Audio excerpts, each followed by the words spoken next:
It was a sunny Saturday at the Sunnyvale Zoo, and the air was filled with the scent of popcorn and cotton candy. Kids laughed and squealed as they rushed from one exhibit to another, their parents trailing behind with long sighs and even longer receipts. Among the various attractions in the zoo, the star was none other than Ellie the elephant, a baby elephant who was as cute as she was mischievous. Martha the zookeeper was picking up the morning sticks when she noticed Ellie playing on the muddy bank of the watering hole. Ellie was having the time of her life, spraying water about as if she were the queen of the jungle. "Oh, Ellie," Martha called, waving her hands. "Be careful, darling." But Ellie, oblivious to the caution, trumpeted in delight and splattered mud all over Martha's favourite pink boots. "Great! There goes my footwear," Martha muttered under her breath.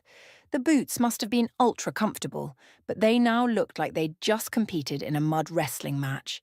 Just then, Gary the goose, who was perched on a nearby fence, squawked arrogantly, "Can't you control your baby elephant, Martha?"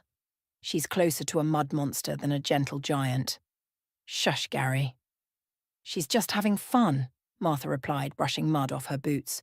"Fun? More like chaos." Gary flapped his wings dramatically, sending a couple of pigeons scuttling. Meanwhile, Ellie was getting bored of the mud and craned her neck to see what was beyond the fence. Over by the carousel, the children were squealing with delight as they rode brightly painted ponies. Ellie's curiosity piqued. She decided that she needed to join the fun. The Great Escape. In a matter of moments, Ellie slipped under the fence, entirely unnoticed by Martha or Gary. She waddled over with all her baby elephant grace, which admittedly looked a lot like a puppy on roller skates. As she approached the carousel, the colourful ponies whirled round and round.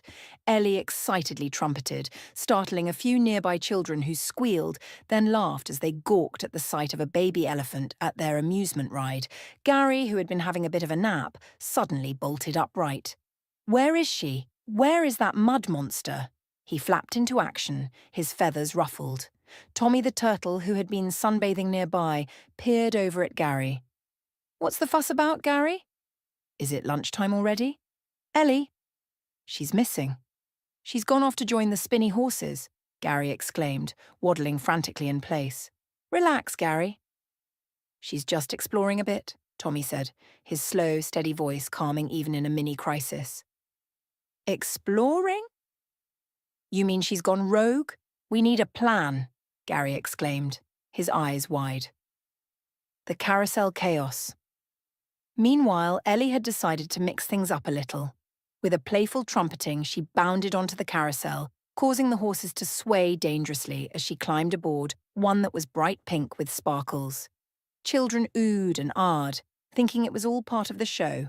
The carousel operator, enjoying his day, initially thought it was a prank. "Hey, that's not how you ride a pony," he yelled, grabbing a snack from his bag, oblivious to the nature of the chaos unfolding.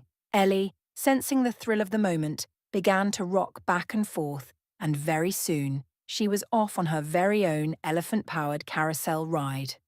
The ride began to spin faster with every wobble, sending the operator running in circles.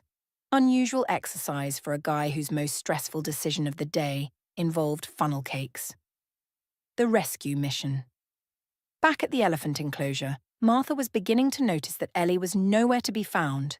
"Ellie!" she called, her voice tinged with worry. She turned to Gary, who was now flapping around like an overcaffeinated chicken. "Let's go!" "We gotta find her," Martha commanded, her zookeeper instincts kicking in. Gary, chest out and head held high, quacked, "Follow me!" "I know where she might be." Tommy, who had finally decided to join the group, slowly remarked, "I'm not running, but I'll guide with my wisdom." As they made their way to the carousel, they suddenly heard the unmistakable sound of Ellie's happy trumpeting, combined with the joyful shrieks of children. "There, we got her," Martha said, dashing toward the noise, Gary leading the way with all the grace of a